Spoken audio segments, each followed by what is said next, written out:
जय हिंद प्यारे बच्चों, जेपी क्लास में आपका स्वागत है।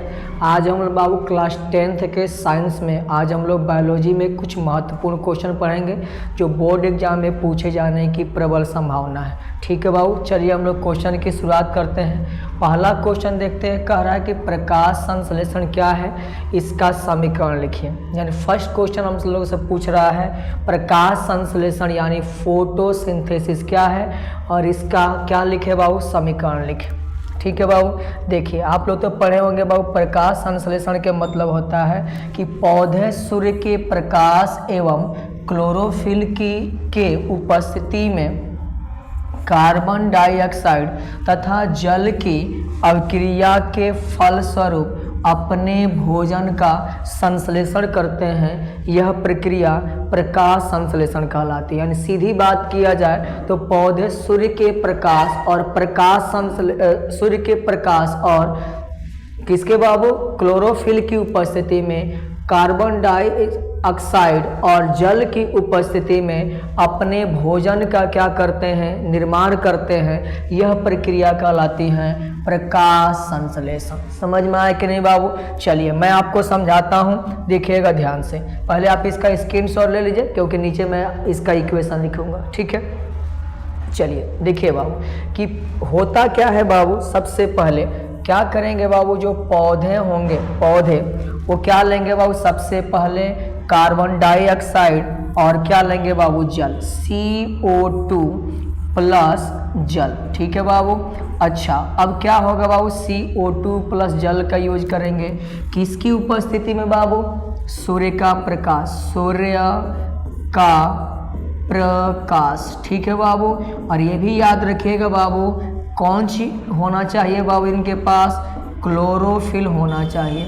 यानी क्लोरोफिल क्या होता है बाबू, सूर्य के प्रकाश को अवशोषित करने का कार्य करता है। तो यहाँ से CO2 और H2O इनका रिएक्शन होगा और पौधा अपना भोजन क्या बनाएंगे बाबू, याद रखिएगा ग्लूकोज। क्या बनाते हैं, ग्लूकोज। और साथ साथ ग्लूकोज का फॉर्मूला याद रखिएगा C6H12O6। और क्या बनाते हैं बाबू, और बनाते हैं यहाँ पर ऑक्सीजन। क्या बनाएंगे बाबू, ऑक्सीजन। और ऑक्सीजन में क्या याद रखिएगा, O2, ये उनको मिलेगा। और कभी कभी आप जल भी लिख सकते हैं, लेकिन जल नहीं भी लिखिएगा तो कोई दिक्कत नहीं है। यानी पौधे कार्बन डाइऑक्साइड और ऑक्सीजन की अभिक्रिया के फलस्वरूप क्या बनाते हैं बाबू, ग्लूकोज, यानी अपना भोजन C6H12O6 और क्या मुक्त करते हैं, वायुमंडल में ऑक्सीजन गैस मुक्त करते हैं। समझ में आया बाबू? तो ये था प्रकाश संश्लेषण का इक्वेशन। हाँ ध्यान रहे, आप H2O भी लिख सकते हैं, लेकिन H2O नहीं भी होगा तो कोई दिक्कत नहीं है। और याद रखिए बाबू ध्यान से एक बात, यहाँ से पॉइंट हम लोग याद रखेंगे। क्या याद रखेंगे बाबू, कि जो हम लोग के पास प्रकाश संश्लेषण अभिक्रिया है, ये कैसी अभिक्रिया होती हैं, रेडॉक्स अभिक्रिया होती हैं। रेडॉक्स अभिक्रिया के मतलब होता है बाबू जिसमें ऑक्सीकरण भी होता है और अवकरण भी होता है। ठीक है, इसमें से ऑक्सीजन का क्या हो जाता है, अवकरण होता है। ऑक्सीजन का, ऑक्सीजन से क्या निकल, देखिए ऑक्सीजन क्या है, H2O है और यहाँ पे क्या है, O2 है। मतलब हाइड्रोजन बाहर निकला तो इसको बोलते हैं ऑक्सीकरण। यहाँ पे जल का क्या हो जाएगा, जल का हो जाएगा बाबू ऑक्सीकरण। और CO2 से क्या बना, ग्लूकोज। CO2 से क्या बना बाबू, ग्लूकोज। देख लीजिए CO2 से क्या बन रहा है, ग्लूकोज। ये होता है बाबू CO2 और यहाँ पे क्या है, C6H12O6। मतलब C और O है, जबकि यहाँ पे C और O के अलावा क्या है, H है। H का जुड़ना कहलाता है बाबू अवकरण। क्या हो रहा है बाबू, अवकरण। जबकि अगर हम लोग बात करें यहाँ से H2O से क्या बन रहा है बाबू, H2O से क्या बन रहा है, O2। मतलब H क्या निकल रहा है बाहर। यहाँ पे H2O में H साथ में था, लेकिन यहाँ H क्या नहीं है, साथ में नहीं है। जब H बाहर निकलता है तो इसको बोलते हैं ऑक्सीकरण। क्या बोलते हैं बाबू? ऑक्सीकरण। तो ऑक्सीकरण और अवकरण दोनों होता है, मतलब कैसी अपक्रिया है? रेडॉक्स अपक्रिया है। एक और पॉइंट याद रखिएगा, ये कैसा होता है बाबू? उष्मा शोषी होता है, मतलब उष्मा की आवश्यकता पड़ती है, यानी इनको उष्मा देना पड़ता है, सूर्य के प्रकाश से ग्रहण करेंगे, तो इसलिए कैसा है? उष्मा शोषी अपक्रिया। समझ में आया कि नहीं बाबू? इतनी बातें आपको समझ में आनी चाहिए, तो आप इसका एक बार स्क्रीनशॉट ले लीजिए। चलिए बाबू, अब हम लोग क्वेश्चन नंबर 2 के तरफ चलते हैं। कह रहा है बाबू कि उत्सर्जन से क्या समझते हैं और उत्सर्जी पदार्थ का नाम लिखिए। क्वेश्चन क्या है? उत्सर्जन से क्या समझते हैं और उत्सर्जी पदार्थ का नाम लिखना है। ठीक है बाबू, देखिए ध्यान से देखिएगा। कह रहा है कि शरीर में उपापचयी, उपापचयी मतलब होता है मेटाबॉलिज्म, नहीं मेटाबॉलिज्म इसको बोलते हैं बाबू, सही है। और इसके अलावा केटाबॉलिज्म भी होता है और एनाबॉलिज्म भी होता है। यानी देखिएगा ध्यान से, दो शरीर में रिएक्शन होती हैं, एक होता है बाबू उपचय। क्या होता है बाबू? उपचय। और एक होता है अपचय। क्या बोलता है बाबू? अपचय। उपचय और अपचय दोनों को मिला के कहा जाता है बाबू उपापचय। क्या बोला जाएगा? उपापचय। ठीक है बाबू, इसको बुलाता है मेटाबॉलिज्म। क्या बोलते हैं बाबू? मेटाबॉलिज्म। इसको कहा जाता है बाबू, याद रखिएगा, एनाबॉलिज्म। और इसको कहा जाता है बाबू, याद रखिएगा, केटाबॉलिज्म। क्या बुलाता है? केटाबॉलिज्म।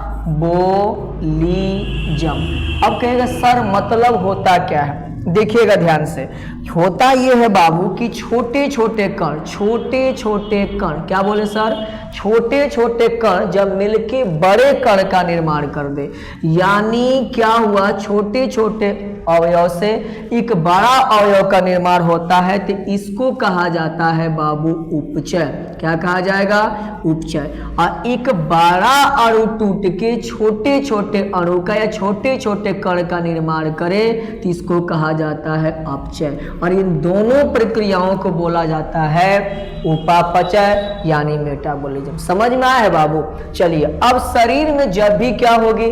मेटाबॉलिज्म यानी उपचय और अपचय की क्रिया होंगी, तो वहां से क्या बनते हैं बाबू?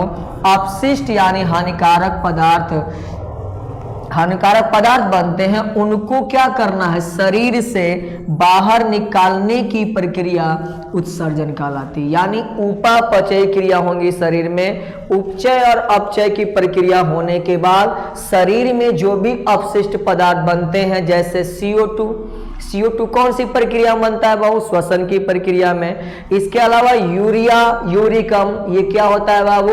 आपके शरीर में उत्सर्जी पदार्थ है। इन सबको क्या निकालना? बाहर निकालने की प्रक्रिया कहलाती है उत्सर्जन। कह रहा है शरीर में उपापचयी प्रक्रियाओं के फलस्वरूप बनने वाले अपशिष्ट यानी हानिकारक पदार्थों को शरीर से बाहर निकालने की प्रक्रिया क्या कहलाती है? उत्सर्जन कहलाती है। अब ध्यान से देखिएगा, मानव शरीर में उत्सर्जी पदार्थ के रूप में कौन कौन बाबू? कार्बन डाइऑक्साइड और यूरिया बनते हैं। यूरिया किसके रूप में बनता है बाबू? तो याद रखिएगा, यूरिया बनता है उत्सर्जी पदार्थ यानी ब्रिक से। ब्रिक से मतलब क्या होगा बाबू?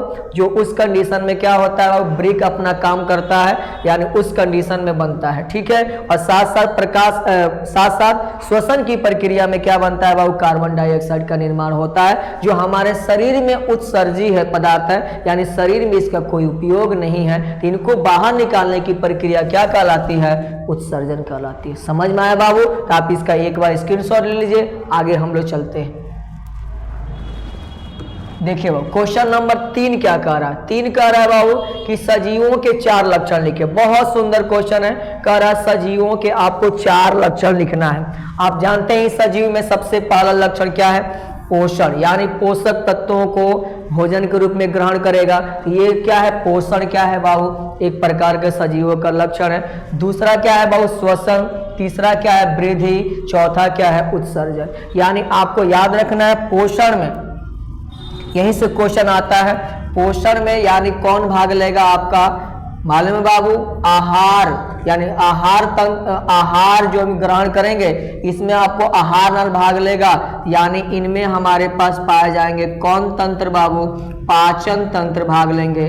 और पाचन तंत्र में सबसे मेन आपको याद रखना है कौन नाल बाबू, आहार नाल नाम याद रखना है, ठीक है। इधर देखते हैं तो श्वसन में कौन भाग लेगा, श्वसन तंत्र, और उसमें मेनली आपको याद रखना है कौन बाबू, फेफड़ा। तो फेफड़ा कैसा अंग है तो याद रखिएगा श्वसन अंग है, जबकि आहार नाल कैसा है बाबू, पाचन अंग है, यानी पाचन तंत्र के अंतर्गत आएगा।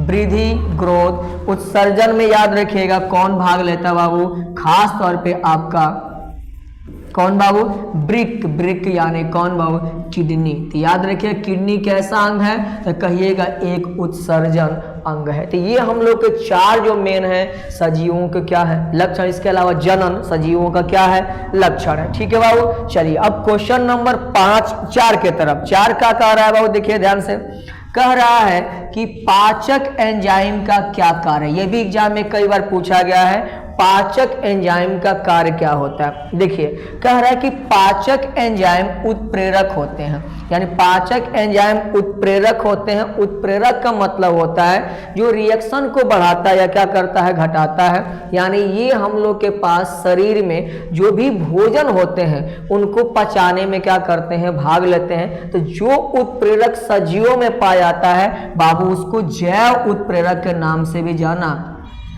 जाता है। तो कहिएगा पाचक एंजाइम क्या है बाबू, उत्प्रेरक या जैव उत्प्रेरक होते हैं जो भोजन के जटिल अवयवों को सरल अणुओं में तोड़कर घुलनशील एवं शरीर में अवशोषण योग्य बना देते हैं। यानी इनका कहना है कि जो भी हम लोग भोजन ग्रहण करते हैं वो भोजन किस रूप में होता है बाबू, कहिएगा सरल जटिल अवयव के रूप में होता है। उनको क्या करना है, तोड़ना है, यानी जो आपके पास ये भोजन है इसको क्या करना है बाबू, तोड़ के छोटे छोटे अवयवों में क्या करना है, चेंज करना है। आपको मालूम है कि बड़ा अगर जटिल अणु है टूट के अगर सरल अणु का निर्माण करता तो उसको बोलते हैं अपचय। क्या बोलते हैं बाबू, अपचय।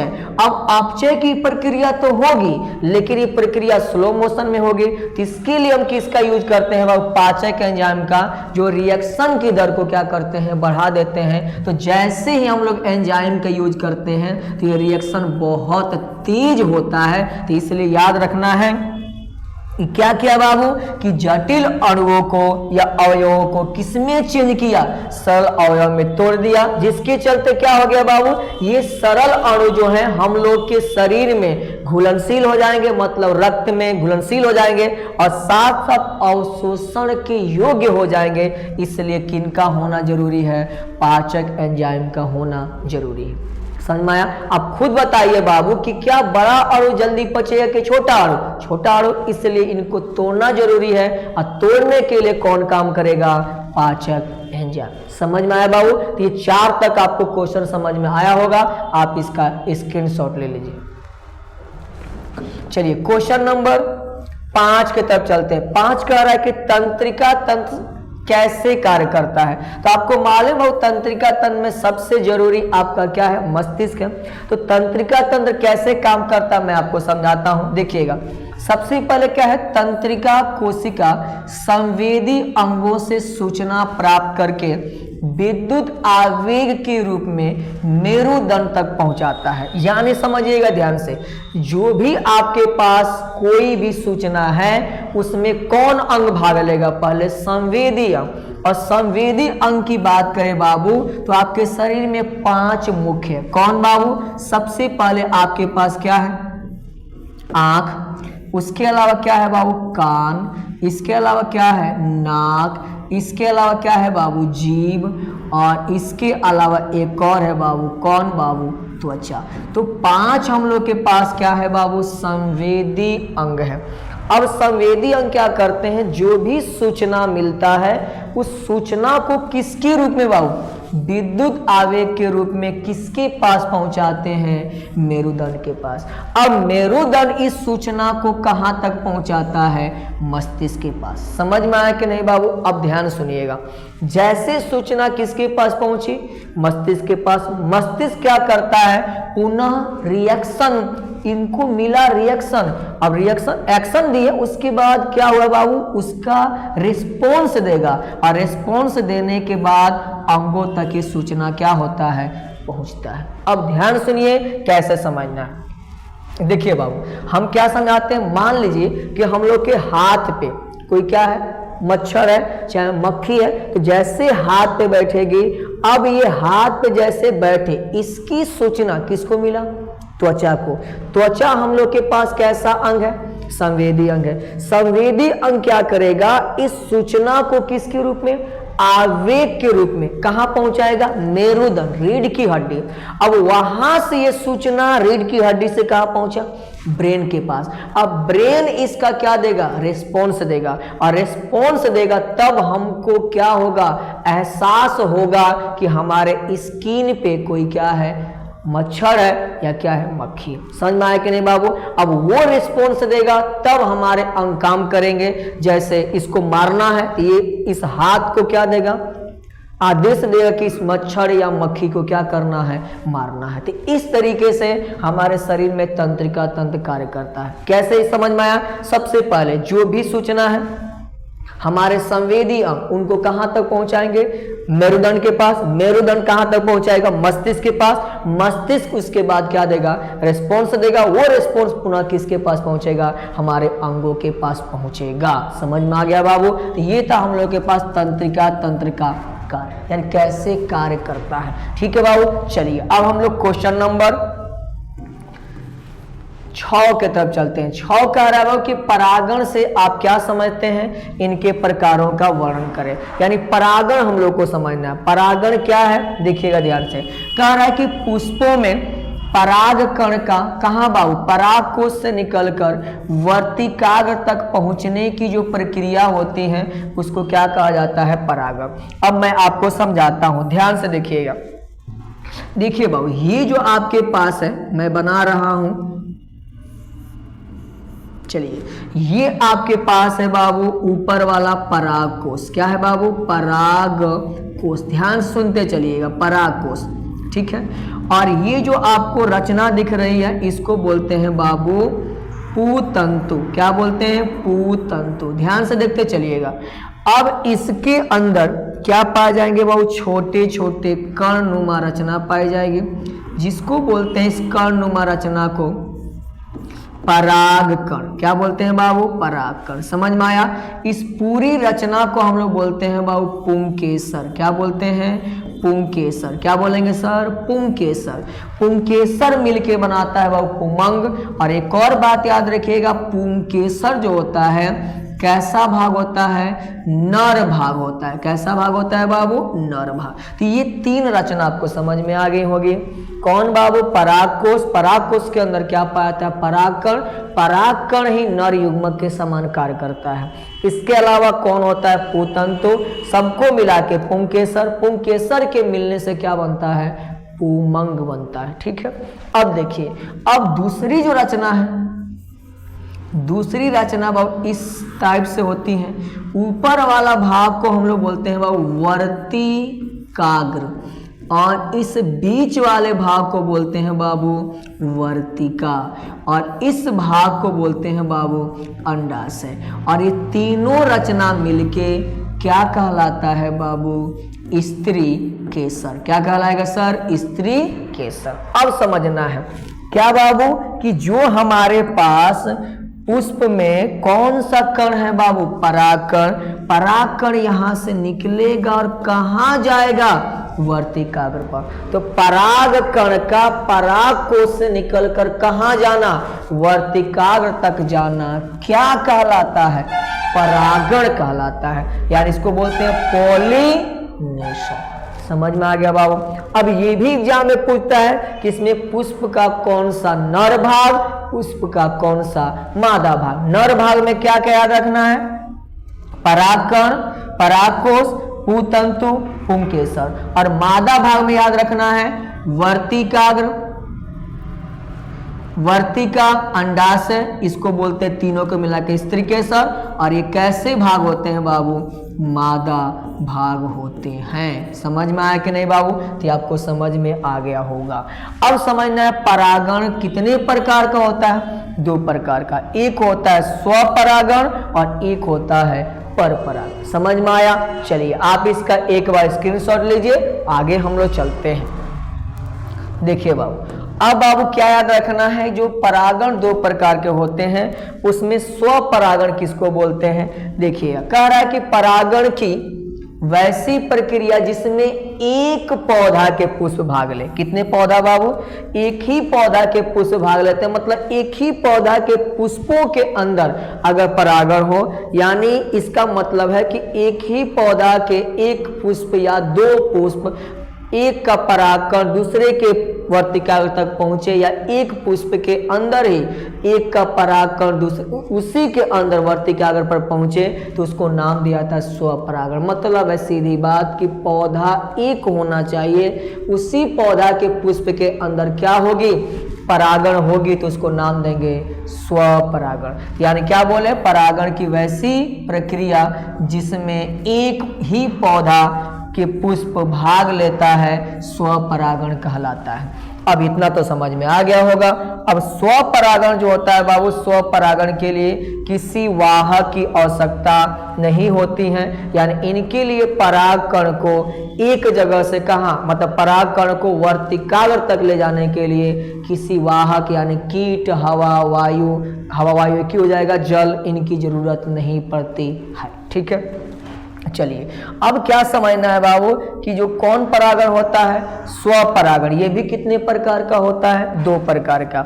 एक है बाबू आपके पास, देखिएगा, कौन गेमी, ऑटोगेमी, और एक है बाबू आपके पास जीटोनोगेमी। अब ध्यान सुनिएगा, ऑटोगेमी किसको बोलते हैं ये तो आपको समझना पड़ेगा। कह रहा है कि ऑटोगेमी में एक पौधा के एक पुष्प भाग लेते हैं। मतलब कि अगर आपके पास पौधा, ध्यान सुनिएगा, पौधा की संख्या कितनी हो?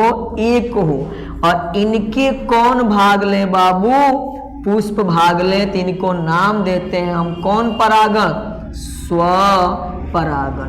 अब ये समझना है बाबू ध्यान से कि अगर मान लीजिए पौधा एक है और इनमें पुष्प भी क्या है? एक है, यानी इसी पुष्प का कौन भाग ले? परागकण। और इसी पुष्प का कौन भाग ले बाबू? वर्तिकाग्र। यानी एक ही पुष्प में परागकण भी है और उसी पुष्प में क्या है? वर्तिकाग्र भी है, तो इनको नाम देंगे हम ऑटोगेमी। यानी एक पुष्प में क्या होगी? परागण होगी, उसी पुष्प का परागकण उसी पुष्प के वर्तिकाग्र पर पहुंचेगा, तो इसका नाम देंगे कौन गेमी? ऑटोगेमी। एक इसका मतलब है कि ये पुष्प कैसा होगा सर? उभयलिंगी होगा, यानी इनमें नर और मादा जन अंग उसी पुष्प में या उसी पौधा में पाए जाते हैं। ठीक है बाबू, जैसे एग्जाम्पल के तौर पे आपको सरसों याद रखना है, एग्जाम्पल के तौर पे आपको सरसों के अलावा मक्का याद रखना है। इन सब में कौन सा परागण होता है? स्वपरागण होता है। ठीक है बाबू, चलिए तब मैंने क्या बोला? एक पौधा के एक पुष्प भाग लेगा तो उसको नाम देंगे स्वपरागण। अब देखिए, हाँ, स्वपरागण और स्वपरागण का क्या कहलाएगा? ऑटोगेमी। अब कह रहा जीटोनोगेमी में एक ही पादप के कितने 2 अलग अलग पुष्प क्या लेंगे? भाग लेंगे। मतलब है कि एक पौधा तो एक ही है, पुष्प, एक पुष्प का आपके पास कौन भाग लेगा? परागकण। और दूसरे पुष्प का, पुष्प नंबर 2 का कौन भाग लेगा बाबू? वर्तिकाग्र। यानी एक पुष्प के परागकण दूसरे पुष्प के कहां पहुंच जाए? वर्तिकाग्र पर, तो इसका नाम देंगे जीटोनोगेमी। समझ में आया कि नहीं बाबू? हाँ, ये भी याद रखना है, पौधा एक ही होना चाहिए। अब एक पौधा का एक पुष्प का परागकण दूसरा पुष्प के वर्तिकाग्र पर पहुंच जाएगा, तो इसका नाम देंगे जीटोनोगेमी। समझ में आ गया बाबू। चलिए अब हम लोग देखते हैं कौन सा परागण बाबू, पर परागण। पर परागण कह रहा है कि परागण की वैसी प्रक्रिया जिसमें एक प्रजाति के दो अलग अलग पौधे क्या लेंगे, भाग लेंगे। अब एक प्रजाति का मतलब क्या कह रहा है कि एक पौधा अगर मान लीजिए सरसों है तो दूसरा पौधा भी सरसों होना चाहिए। ऐसा नहीं कि एक पौधा सरसों है दूसरा मटर है, तो इनके बीच परागण नहीं होगा, तो एक ही प्रजाति होना चाहिए। और कितने पौधे भाग लेंगे, दो अलग अलग पौधा भाग लेगा, तो इसका नाम पड़ेगा पर परागण। एक पौधा स्वपरागण, दो पौधा पर परागण, एक पौधा का एक पुष्प भाग ले उसको बोलेंगे ऑटोगेमी, एक पौधा के दो पुष्प भाग ले उसको बोलेंगे जीटोनोगेमी। ठीक है, चलिए पर परागण के लिए वाहक जैसे जल, वायु, कीट की क्या होती है, आवश्यकता। क्यों होती है बाबू, क्योंकि पराग कण को एक पौधा से कहां लेके जाना है, दूसरे पौधा तक। तो दूसरे पौधा तक ले जाना है तो उसको ले जाने के लिए क्या पड़ेगी, वाहक की आवश्यकता पड़ेगी। तो इसलिए पर परागण में जल, वायु, कीट इत्यादि की क्या पड़ती है, आवश्यकता पड़ती है। समझ में आया कि नहीं बाबू, इतनी बात आपको समझ में आई होगी। आप इसका एक बार स्क्रीनशॉट ले लें। ठीक है, चलिए अब क्वेश्चन नंबर 7 की तरफ चलते हैं। 7 कह रहा है बाबू कि पादप हार्मोन क्या है, उनके नाम लिखें। यानी प्लांट हार्मोन के बारे में क्या करना है, बात करना है। देखिए बाबू कह रहा है कि पादप हार्मोन एक जटिल कार्बनिक पदार्थ होते हैं। यानी पादप हार्मोन क्या है, एक कार्बनिक पदार्थ है जो पौधा के एक निश्चित स्थान पे बनते हैं और संवहन उत्तक, जैसे जाइलम फ्लोएम कौन उत्तक होता है, संवहन उत्तक। तो संवहन उत्तक के द्वारा एक भाग से कहाँ जाते हैं, दूसरे भाग में स्थानांतरित होकर उपापचय तथा समन्वय की क्रिया को नियंत्रित करते हैं। ये आपको याद रखना है कि पादप हार्मोन एक क्या है, कार्बनिक पदार्थ है और पौधा के एक भाग में क्या होते हैं, बनते हैं। जैसे मान लीजिए कि एक भाग जड़ में बना और जड़ में बनने के बाद संवहन उत्तक के द्वारा जड़ से निकलकर सभी भागों में क्या होगा, स्थानांतरित होगा और वहां जाकर क्या करेगा, वो किसकी क्रिया, उपापचय यानी उपचय और अपचय की क्रिया तथा साथ साथ समन्वय की क्रिया को क्या करता है, नियंत्रित करता है। समझ में आया कि नहीं बाबू। और ये याद रखना है कि पादप हार्मोन कितने होते हैं, 5 क्या होते हैं, प्राथमिक हार्मोन होते हैं। बाद में द्वितीयक हार्मोन भी होते हैं, लेकिन 5 आपको प्राथमिक हार्मोन का नाम याद रखना है। और वो कौन कौन होते हैं मैं आपको बताता हूं, पहले आप इसका स्क्रीनशॉट लीजिए। ठीक है, अब 5 जो हार्मोन होते हैं बाबू, ये नाम याद रखिएगा। इनसे कई बार एग्जाम में क्वेश्चन पूछा जाता है कि कितने पादप हार्मोन होते हैं बाबू, 5। ऑक्सीन, जिब्रेलिन, साइटोकाइनिन, एब्सिसिक अम्ल और बाबू कौन, ethylene. Oxygen, gibberellin, cytokinin, abscisic अम्ल और कौन बाबू, एथिलीन। और याद रखिएगा बाबू एब्सिसिक अम्ल जो होता है आपसे पूछा जाता है कई बार एग्जाम में, कैसा हार्मोन है बाबू, वृद्धि रोधक हार्मोन है। तो ये ज्यादा पूछा जाता है। वैसे तो वृद्धि रोधक हार्मोन के अंदर एथिलीन भी आता है, लेकिन सबसे ज्यादा वृद्धि रोधक हार्मोन कौन है, एब्सिसिक अम्ल है, जो इनकी क्रिया को उलट देता है। ठीक है बाबू, चलिए अब याद रखना है, इधर अगर बात किया जाए एथिलीन से, तो एथिलीन बाबू याद रखना है एकमात्र कैसा हार्मोन है, गैसीय हार्मोन है। एकमात्र गैसीय हार्मोन है जिसका यूज कहाँ किया जाता है, फल पकाने। फल पकाने के रूप में किसका उपयोग किया जाता है बाबू, एथिलीन का उपयोग किया जाता है। तो 5 हार्मोन का नाम याद करना है आपको, ऑक्सीन, जिब्रेलिन, साइटोकाइनिन, एब्सिसिक अम्ल और एथिलीन। ठीक है बाबू, चलिए अब मैं आगे आपको बताता हूं, आप इसका एक बार स्क्रीनशॉट लीजिए। ठीक है, चलिए क्वेश्चन नंबर 8 क्या कह रहा है, 8 कह रहा है वो दीर्घरोम। दीर्घरोम यानी उसी को क्या बोलते हैं, वो रसांकुर क्या है और इनके कार्य लिखे। बहुत ही इंपॉर्टेंट क्वेश्चन है। कह रहा है छोटी आंत में यानी स्मॉल इंटेस्टाइन में जो भोजन का पूर्ण पाचन उसमें होता है की दीवारों पर अंगुली नुमा क्या पाई जाती है, रचना पाई जाती है, जो दीर्घरोम यानी विलाई कहलाता है। यानी कहिएगा बाबू छोटी आंत की दीवारों पर एक अंगुली नुमा यानी अंगुली के समान क्या पाई जाती है, रचना पाई जाती है, जिसको क्या बोलते हैं, दीर्घरोम या क्या बोलते हैं बाबू, रसांकुर बोलते हैं। और इसका काम क्या है बाबू, दीर्घरोम बचे हुए भोजन से पोषक तत्वों को अवशोषित, यानी यहाँ बचे नहीं बाबू, यहाँ पे क्या होगा, वो पचे, क्या होगा, पचे, पचे हुए भोजन से पोषक तत्वों को क्या करता है, अवशोषित करता है। कितना आपको समझना है कि पूछ सकता है कि रसांकुर किस अंग में पाया जाता है, तो याद रखिएगा छोटी आंत, और याद रखना कैसी रचना पाई जाती है, अंगुली नुमा रचना पाई जाती है। इसका काम क्या है, पचे हुए भोजन से किसको बाबू, पोषक तत्वों को अवशोषित करके किसमें पहुंचाता है, रक्त में पहुंचाता है। समझ में आ गया होगा बाबू। चलिए आप इसका स्क्रीनशॉट ले लीजिए। चलिए बढ़ते हम लोग क्वेश्चन नंबर 9 की तरफ। बहुत इंपॉर्टेंट क्वेश्चन है बाबू, कह रहा है निम्नलिखित को क्या करें, परिभाषित करें, यानी इनका आपको क्या करना है, डेफिनेशन लिखना है। पहला है बाबू उत्पादक, क्या है बाबू, उत्पादक, इंग्लिश में बोलते हैं प्रोड्यूसर। कह रहा है कि पारिस्थितिक तंत्र में वैसे घटक जो अपना भोजन स्वयं संश्लेषित करते हैं, यानी भोजन के लिए दूसरे जीवों पर निर्भर नहीं करते हैं, उत्पादक कहलाते हैं। यानी समझिएगा ध्यान से, कह रहा है कि पारिस्थितिक तंत्र में पाए जाने वाले वैसे घटक जो अपना भोजन स्वयं संश्लेषित करते हैं, यानी भोजन के लिए दूसरे जीव पर निर्भर नहीं करते। स्वयं संश्लेषित करने का मतलब ये नहीं हुआ कि अपना भोजन अपने हाथ से बनाएगा, नहीं। स्वयं संश्लेषित करने का मतलब है कि भोजन के लिए दूसरे जीवों पर निर्भर नहीं करेगा, तो उसको बोलते हैं भोजन स्वयं संश्लेषित कर रहा है। जैसे अगर बात करें कौन बाबू, पौधे और कौन बाबू, शैवाल। पौधे और शैवाल जो होते हैं अपना भोजन स्वयं संश्लेषित करते हैं, यानी कैसे बाबू, मैं आपको समझाता हूं, देखिएगा ध्यान से।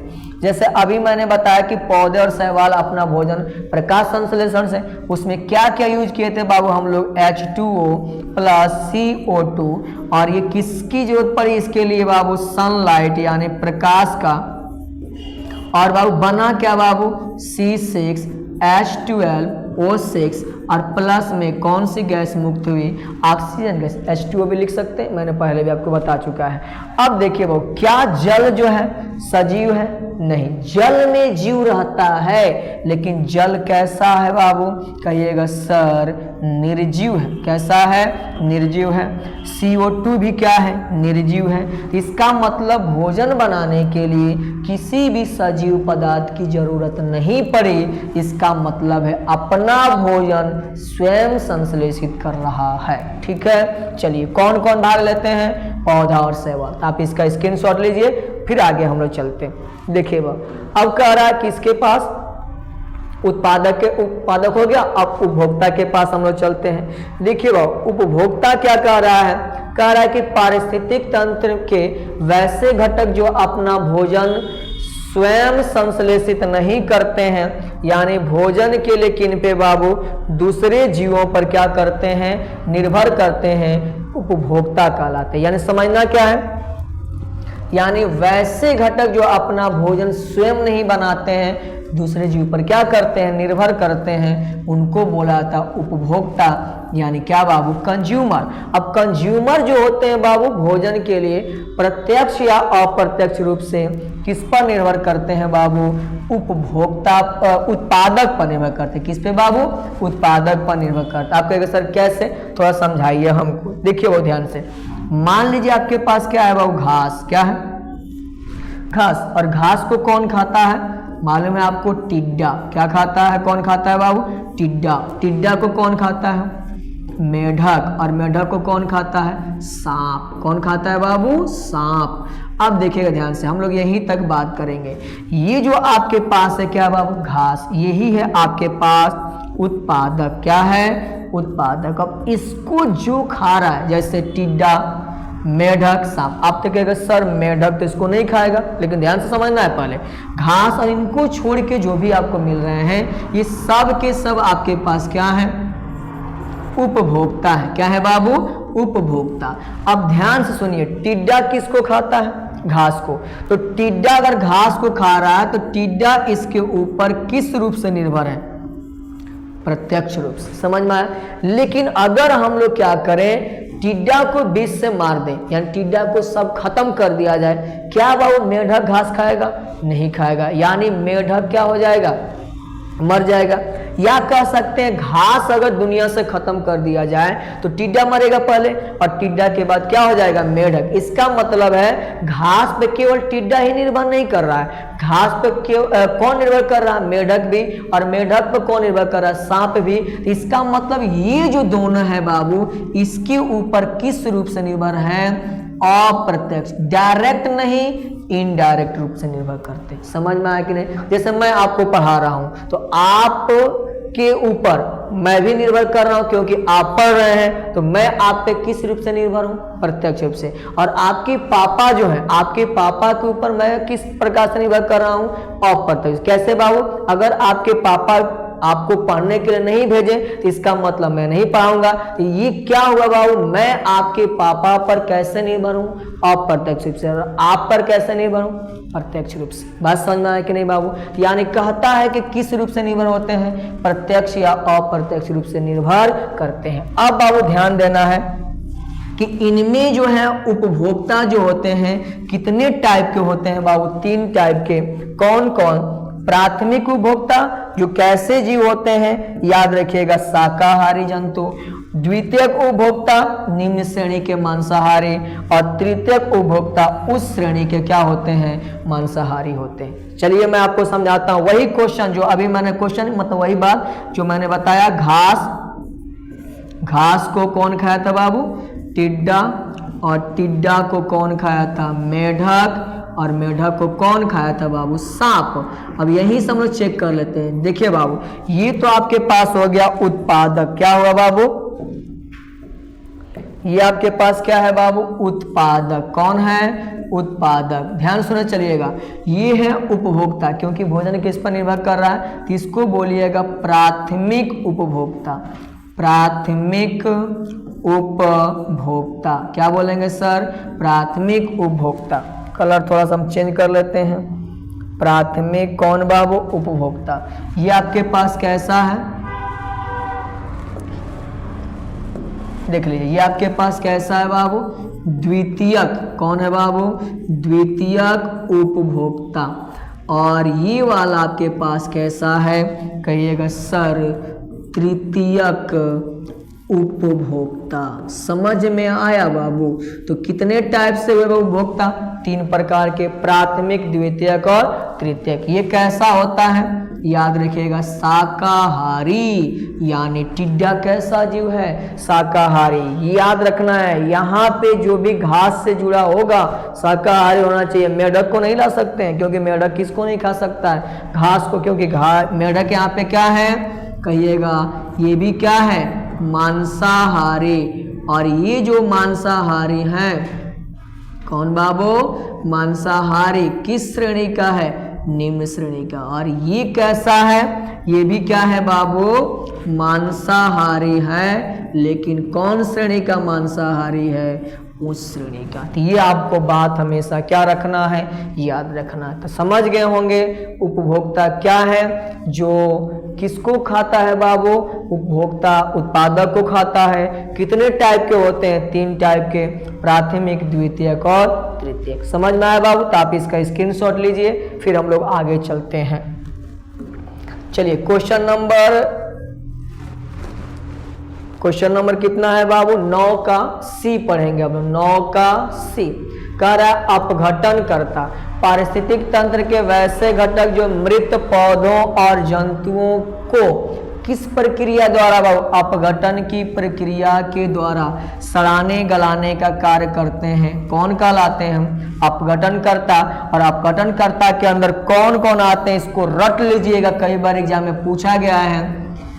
जीवाणु और कौन, कवक। और इनको एक कौन नाम से जाना जाता है, अपघटनकर्ता को बोला जाता है वो अपमार्जक के नाम से भी। किसके नाम से, अपमार्जक के नाम से भी जाना। तो अपमार्जक सरफ वाला, डिटर्जेंट वाला नहीं समझना, अपमार्जक के नाम से भी जाना जाता है। ठीक है बाबू? यानी कोई भी जीव जब मरता है, देखते होंगे उसको कीड़े सड़ा गला देते हैं, कुछ दिन के बाद वहाँ से ख़त्म हो जाता है, और जो इनको सड़ाते गलाते हैं वही क्या है, अपघटन करता है। इनका होना जरूरी है, क्योंकि जब कोई जीव सड़ता गलता है तो जो भी कार्बनिक पदार्थ है मृदा में और जो भी अकार्बनिक पदार्थ जैसे गैस वगैरह हैं पुनः कहाँ चल जाते हैं, वायुमंडल में। इनका होना क्या होता है, जरूरी होता है। ठीक है बाबू, चलिए अब हम लोग देखते हैं कौन श्रृंखला बाबू, आहार श्रृंखला। कह रहा है कि आहार श्रृंखला क्या है, पारिस्थितिक तंत्र में प्रत्येक जीव भोजन के लिए दूसरे जीव पर क्या करते हैं, निर्भर करते हैं, और भोजन के लिए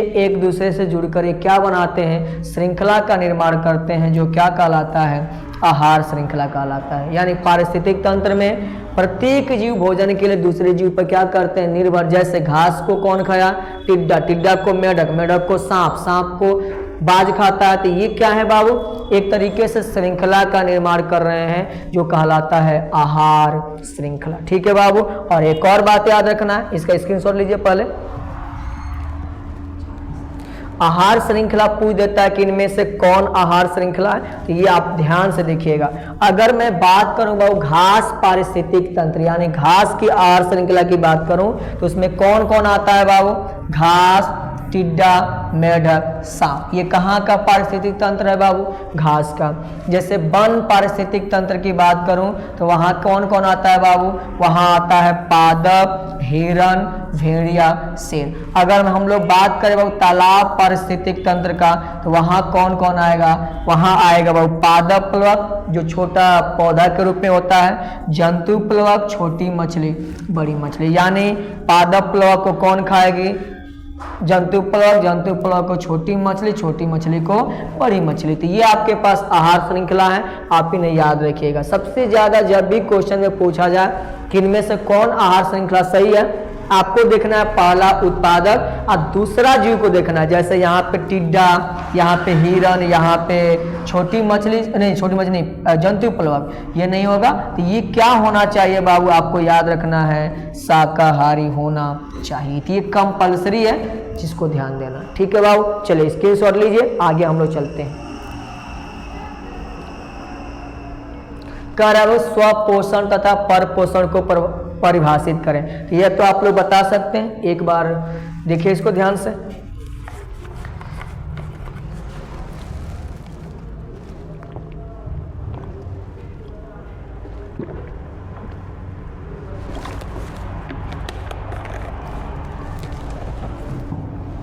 देखिए बाबू स्वपोषण क्या होता है, पोषण की वैसी प्रक्रिया जिसमें जीव अपना भोजन स्वयं संश्लेषित करते हैं, क्या कहलाता है, स्वपोषण कहलाता है। स्वपोषण में भाग लेने वाले जीवों को क्या कहता है, स्वपोषी कहते हैं। सबको याद हो जाएगा। पोषण की वैसी प्रक्रिया जिसमें जीव अपना भोजन स्वयं संश्लेषित करे, यानी भोजन के लिए दूसरे जीवों पर निर्भर नहीं करें, क्या कहलाता है, स्वपोषण। और भाग लेने वाले जीवों को क्या कहा जाता है बाबू, स्वपोषी। जैसे पेड़ पौधे और कौन बाबू, शैवाल। दूसरा कह रहा है परपोषण, उसी को नाम दिया जाता है कौन सा पोषण बाबू, विषम पोषण, हेट्रोट्रोफिक न्यूट्रिशन। इनमें कह रहा है पोषण की वैसी प्रक्रिया जिसमें जीव अपना भोजन स्वयं संश्लेषित नहीं करते हैं, अर्थात भोजन के लिए दूसरे जीवों पर निर्भर करते हैं। कौन सी प्रक्रिया कहलाती है बाबू, परपोषण कहलाती है। और परपोषण में भाग लेने वाले जीवों को क्या कहा जाता है, परपोषी या विषमपोषी कहा जाता है। समझ में आया कि नहीं बाबू, इतना तो समझ में आता होगा आपको कि जो अपना भोजन स्वयं संश्लेषित करेंगे उनको बोलेंगे स्वपोषी, और उस प्रक्रिया को बोलेंगे स्वपोषण। देखिए जीव जो होगा वो स्वपोषी या परपोषी, और यह प्रक्रिया स्वपोषण या परपोषण कहलाती है। ठीक है, चलिए अब देखिए बाबू, जैसे गाय, बकरी, मनुष्य, ये लोग क्या होते हैं बाबू, परपोषी होते हैं। अब याद रखिएगा परपोषण कितने प्रकार के होते हैं, 3 प्रकार के होते हैं। जैसे बाबू कौन, मृतजीवी पोषण, परजीवी पोषण, प्राणी समभोजी पोषण। ये क्या होते हैं बाबू, मरे हुए जीवों से अपना भोजन ग्रहण करते हैं, तो उस प्रक्रिया को क्या बोलते हैं, मृतजीवी पोषण। जैसे मैंने बताया कवक और जीवाणु मरे हुए जीवों से अपना भोजन ग्रहण करते हैं। परजीवी जो दूसरे जीव के शरीर के सतह पर रह के या शरीर के अंदर जाकर अपना भोजन ग्रहण करेंगे, उसको क्या बोलेंगे, परजीवी पोषण। इनमें 2 टाइप का होता है बाबू, एक होता है जो अंतः परजीवी पोषण होता है, अंतः परजीवी और एक होता है बाबू कौन, बाह्य परजीवी। कहेगा सर अंतः परजीवी के मतलब कि जो शरीर के अंदर, जैसे गोल कृमि, ये सब शरीर के अंदर, कोई जीवाणु शरीर के अंदर चला जाएगा, विषाणु शरीर के अंदर, तो उसको बोलेंगे अंतः। बाह्य कैसे होता है, शरीर के सतह पे रह के, जैसे जू होता है, जू होगा, जोक हो गया, ये सब क्या होते हैं, बाह्य परजीवी। अमरबेल क्या होता है, वो एक पौधा होता है, वो सब कैसा पोषण करते हैं, बाह्य। और प्राणी समपोषी का मतलब होता है कि जो भोजन को ग्रहण करें और क्या करें, भोजन का पाचन करें, तो उनको क्या बोलते हैं, प्राणी संपोषण। जैसे आप याद रखिए मनुष्य, गाय, भैंस, बकरी, खासतौर पे आपसे अमीबा का पूछा जाता है, अमीबा में भोजन का क्या होता है, पाचन होता है, तो ये सब क्या होते हैं, प्राणी संभोजी पोषण। समझ में आ गया बाबू। चलिए हम लोग नेक्स्ट क्वेश्चन की तरफ चलते हैं। 11 का कह रहा है बाबू कि जैव आवर्धन से क्या समझते हैं। बहुत बार एग्जाम में पूछा गया है कि जैव आवर्धन क्या होता है, तो क्या समझिएगा, फसलों को रोग मुक्त, यानी जब भी फसल हम लोग उगाते हैं तो उनको रोग मुक्त बनाना है या पीड़कों से यानी कीड़ों से बचाने के लिए हम लोग विभिन्न प्रकार के कीटनाशकों यानी रसायनों का क्या करते हैं, प्रयोग करते हैं। अब ध्यान सुनिएगा, मैंने क्या बताया कि जब भी हम लोग फसल उगाते हैं तो उन फसलों को क्या बनाना है, रोग मुक्त या पीड़कों से बचाने के लिए विभिन्न प्रकार के रसायनों का क्या करते हैं, प्रयोग करते हैं। जब रसायनों का प्रयोग करने पर क्या होगा, रसायन पौधों के माध्यम से कौन श्रृंखला के द्वारा, आहार श्रृंखला के द्वारा विभिन्न पोषी स्तर में पहुंचकर संचित होने लगते हैं। यह प्रक्रिया कहलाती है जैव आवर्धन। एक छोटी सी बात आपको याद रखनी है, जो भी हम लोग यहाँ पे कौन सा यूज करेंगे, रसायन जो होते हैं बाबू जैव कैसे होते हैं, याद रखिएगा, जैव अनिम्नीकरणीय। कैसे होते हैं बाबू, जैव अनिम्नीकरणीय। आप कहिएगा सर इसका मतलब क्या है कि जो सड़ते गलते नहीं है। जैसे मैंने फसल पे इसका उपयोग किया, सड़े गलेगा नहीं, फसल पे रहेगा। फसल को कौन खाया बाबू, मान लीजिए बकरी, तो बकरी के अंदर पहुंच जाएंगे कौन बाबू, ये रसायन। बकरी को कौन खाया, मनुष्य, तो ये रसायन किसके अंदर पहुंच जाएगा, मनुष्य के अंदर, यानी एक पोषी स्तर से दूसरे पोषी स्तर में जाता है और वहां पे एकत्रित होता है, मतलब सड़ता गलता नहीं। और यही एकत्रित होने की जो प्रक्रिया है क्या कहलाती है, जैव आवर्धन कहलाता है। समझ में आया कि नहीं बाबू। यानी जो भी घास पे हम लोग क्या यूज करेंगे, कीटनाशक। जो भी घास पे हमने क्या यूज किया बाबू, कीटनाशक। ये कीटनाशक किस में पहुंच जाएगा, मान लीजिए बकरी में, और फिर बकरी से कहाँ पहुंच जाएगा बाबू, मनुष्य में। यानी ये क्या नहीं होते हैं, सड़ते गलते नहीं है, तो इन्हीं का पहुंचना और संचित होना कहलाता है जैव आवर्धन। समझ में आया बाबू। चलिए आप इसका स्क्रीनशॉट लीजिए, फिर हम लोग क्वेश्चन नंबर 12 देखते हैं। 12 क्या कह रहा है बाबू, देखिए कह रहा है कि पादपों में भोजन स्थानांतरण कैसे होता है। भोजन का स्थानांतरण कैसे होता है, मतलब भोजन एक अंग से दूसरे अंग में कैसे पहुंचता है। देखिए पादपों में भोजन का स्थानांतरण कौन सा ऊतक बाबू, संवहन ऊतक, किसके द्वारा, फ्लोएम के द्वारा होता है। ये पहला इंपॉर्टेंट बात है बाबू कि पादपों में भोजन का स्थानांतरण संवहन ऊतक किसके द्वारा होता है, फ्लोएम के द्वारा होता है। याद रखिएगा फ्लोएम में कौन सी कोशिका पाई जाती है, चालनी कोशिका और सहायक कोशिका पाई जाती हैं, और इनके द्वारा भोजन कहाँ बाबू, पत्तियों में बना भोजन पत्तियों से पौधों के विभिन्न क्षेत्रों में पहुंचता है। यानी ध्यान से सुनिएगा, जो भी हम लोग का भोजन प्रकाश संश्लेषण की प्रक्रिया के द्वारा कहाँ बनता है बाबू, पत्तियों में भोजन जो होता है किससे, फ्लोएम के द्वारा पौधों के विभिन्न भागों में पहुंचता है। और इसमें कौन हेल्प करती हैं, चालनी कोशिका और सहायक कोशिका। समझ में आया कि नहीं बाबू। यानी फ्लोएम में चालनी कोशिका और सहायक कोशिका होती हैं, जिनके माध्यम से भोजन कहाँ से कहाँ, पत्तियों से कहाँ तक, जड़ तक पहुंचता है। अगर मान लीजिए प्रकाश संश्लेषण नहीं हो रहा है तो फिर भोजन जो संचित होता है जड़ में वो कहाँ तक पहुंचता है, पत्तियों या अन्य भागों तक पहुंचता है। तो याद रखिएगा जो भोजन का स्थानांतरण होता है कई बार एग्जाम में पूछा जाता है, कैसी होती है वो द्विदिशी या कह सकते हैं बहुदिशी होती है। ठीक है बाबू, चलिए इसका स्क्रीनशॉट ले लीजिएगा। अब आगे इसमें छोटा सा एक नोट होगा, क्या नोट है बाबू, फ्लोएम द्वारा भोजन का परिवहन कैसे होता है, द्विदिशी। मेनली तो पत्तियों से जड़ तक जाता है, लेकिन कुछ कंडीशन ऐसे होते हैं जिसमें प्रकाश संश्लेषण नहीं होता है, उन कंडीशनों में भोजन फिर कहाँ से, संचित भोजन जड़ से कहाँ तक पहुँचता है, पत्तियों तक, यानी द्विदिशी या बहुदिशी होता है। ठीक है, चलिए क्वेश्चन नंबर 13 कह रहा है कि पादप में जल तथा खनिज का परिवहन कैसे होता है। देखिए बाबू ध्यान से, पादपों में जल और खनिज का परिवहन बाबू किसके द्वारा होता है, जाइलम के द्वारा होता है। जाइलम किसका परिवहन करता है, जल और खनिज पदार्थों का परिवहन करता है। अब ध्यान देने वाली बात क्या है, जो जड़ होते हैं, कौन होते हैं बाबू, जड़। जड़ में पाया जाता है कौन रोम, मूल रोम। मूल रोम के द्वारा जड़ों में क्या होगा, जल का क्या होगा, अवशोषण होगा। अब देखिए जल का अवशोषण हो गया किस में, जड़ में। कौन किया, मूल रोम। अब देखिए मूल रोम के बाद क्या होगा, जैसे जड़ में जल जाएगा, वहां से जल को भेजना है जाइलम में, क्योंकि कहाँ कौन परिवहन कर रहा है, जाइलम। जाइलम में बाबू दो क्या पाए जाते हैं, दो प्रक्रियाएं होती हैं। एक का नाम है एपोप्लास्ट, एक का नाम है सिम्प्लास्ट। एपोप्लास्ट का मतलब होता है कि जाइलम में जो कोशिका है, कोशिका से न होकर कोशिका के रिक्त स्थान से अगर जल बहेगा तो उसको बोलते हैं एपोप्लास्ट, और कोशिका से होकर बहेगा तो उसको बोलते हैं सिम्प्लास्ट। अब इसके द्वारा जल कहाँ पहुंच गया बाबू, जाइलम में। अब जब जाइलम में पहुंच जाएगा तो वहां से एक प्रक्रिया होती है रसारोहण, और उसके द्वारा पत्तियों तक जल क्या होता है, पहुंचता है। ठीक है बाबू, एक बार ध्यान सुनिए। सबसे पहले क्या होता है बाबू, जड़। क्या है बाबू, जड़। अब जड़ क्या करेगा, किसके द्वारा, मूल रोम। किसके द्वारा बाबू, मूल रोम के द्वारा किसका अवशोषण करेगा, जल अवशोषण। यानी जल का जो क्या होगा, अवशोषण होगा, किसके द्वारा कहिएगा, मूल रोम के द्वारा क्या होगा, अवशोषण हो जाएगा। अब देखिए इससे किस में पहुंचता है बाबू, ये जो जल होते हैं जल पहुंचेंगे किस में, जाइलम में। और जाइलम के लिए दो प्रक्रिया होंगी।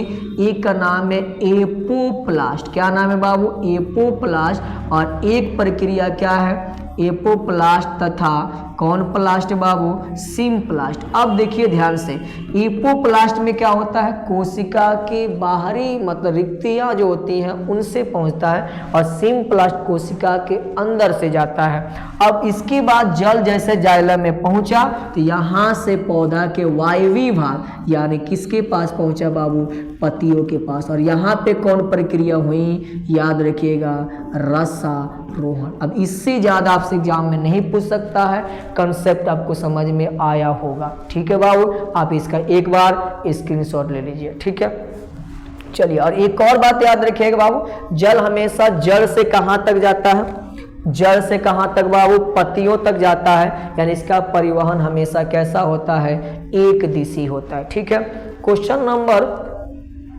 14 कह रहा है कि जंतुओं में रासायनिक समन्वय कैसे होते हैं। जंतुओं में बाबू समन्वय क्या होते हैं, दो प्रकार के, एक होता है रासायनिक समन्वय और एक तंत्रिका समन्वय। तंत्रिका समन्वय में कौन भाग लेता है, मस्तिष्क। और यहाँ पे देखिए बाबू रासायनिक समन्वय में कौन भाग लेगा, हार्मोन। कौन भाग लेगा, हार्मोन। तो जंतुओं में रासायनिक समन्वय एक रासायनिक पदार्थ किसके द्वारा होता है, हार्मोन के द्वारा होता है। समझ में आया कि नहीं बाबू। और हार्मोन किसके द्वारा स्रावित होता है, अंतःस्रावी ग्रंथि। अंतःस्रावी ग्रंथि जो हार्मोन का स्राव करती हैं उनको कहा जाता है। और याद रखिएगा अंतःस्रावी ग्रंथियों में आप दो नाम याद रखिएगा, मास्टर ग्रंथि। मास्टर जो ग्रंथि होती हैं, कौन सी ग्रंथि बाबू, पीयूष ग्रंथि या कौन, पिट्यूटरी ग्रंथि होती हैं। इसके अलावा मास्टर ऑफ मास्टर कहेगा तो आपको याद रखना है थैलेमस। कौन बाबू, master of master, master of master ग्रंथि अगर पूछेगा तो याद रखिएगा थैलेमस। कौन सी ग्रंथि बाबू, थैलेमस। ये हाइपोथैलेमस, कौन बाबू, सॉरी हाइपोथैलेमस। हाइपोथैलेमस कहाँ पाई जाती है, दोनों का दोनों मस्तिष्क में पाई जाती है। कहाँ पाई जाती है बाबू, मस्तिष्क में। करेक्ट कर लीजिएगा, हाइपोथैलेमस होती है कौन बाबू, मास्टर ऑफ मास्टर ग्रंथि। अब ध्यान सुनिएगा, इसको मास्टर ग्रंथि क्यों बोलते हैं, एग्जाम में पूछता है कि पिट्यूटरी ग्रंथि को मास्टर ग्रंथि क्यों कहा जाता है। तो याद रखिए जो पिट्यूटरी ग्रंथि है किसको छोड़ के, हाइपोथैलेमस को छोड़ के अन्य सभी जितने ग्रंथियां होती हैं उनको नियंत्रित करती हैं, इसलिए इसको मास्टर ग्रंथि के नाम से जाना जाता है। ठीक है बाबू। अब ये भी याद रखिएगा, हार्मोन अंतःस्रावी ग्रंथि के द्वारा स्रावित होता है। अंतःस्रावी ग्रंथि में कोई नली नहीं पाई जाती, तो हार्मोन सीधे किस में आता है, रक्त में आता है, और रक्त में आने के बाद शरीर के विभिन्न अंगों तक क्या होता है, पहुंचता है और अपने कार्यों को संपादित करता है। तो ये आपको समझ में आया होगा। चलिए क्वेश्चन नेक्स्ट हम लोग के पास आ रहा है, दांत। दांत कितने प्रकार के होते हैं? सबसे पहले याद रखिएगा, जो दांत होता है बाबू कितने होते हैं, 32 दांत। वयस्क में कितने दांत होते हैं, 32 दांत। ये किसके लिए बात होगी बाबू, वयस्क के लिए। जबकि दूध के दांत पूछेगा, दूध के दांत, तो याद रखिएगा कितने होते हैं बाबू, दूध के दांत कितने होते हैं, 20 होते हैं। ठीक है। और दांत कितने प्रकार के, 4 प्रकार के। कौन कौन बाबू, एक होता है कृंतक, एक होता है रदनक, एक होता है अग्रचर्वणक और एक होता है चर्वणक। मैं भी आपको दिखा देता हूं, आप इतना लिख लीजिएगा। ठीक है, देखिए बाबू, दांत जो 4 प्रकार के होते हैं, इनमें सबसे पहला कौन है बाबू, कृंतक। कृंतक कितने होते हैं बाबू, कृंतक जो होते हैं 2 नीचे, 4 नीचे और 4 ऊपर। कितने होते हैं, 8 होते हैं। रदनक कितने होते हैं, 2 होते हैं। अग्रचर्वणक कितने होते हैं बाबू, 4 होते हैं। 4 नीचे 4 ऊपर यानी 8 हो जाएंगे। और ये कितने होते हैं बाबू, 3 इस साइड में, 3 इस साइड में, यानी 6 नीचे और 6 ऊपर, यानी कितने हो जाएंगे, 12। गिन लीजिए आपके पास कितनी होनी चाहिए, हाँ 2 नीचे और 2 ऊपर बाबू, तो 4 हो जाएंगे ना। 2 नीचे 2 ऊपर कितने होते हैं, 4। कितने हो जाएंगे बाबू, 8 4 12, 12 8 20, 20 और 12 कितना हो जाएगा, 32। समझ में आया कि नहीं है बाबू। तो दांत कितने प्रकार के, 4 प्रकार के। कितने दांत होते हैं, टोटल 32 होते हैं। उनमें याद रखना, कृंतक। कृंतक भोजन को क्या करता है बाबू, काटने का काम करता है। ये भोजन को क्या करते हैं बाबू, काटने का काम करेंगे।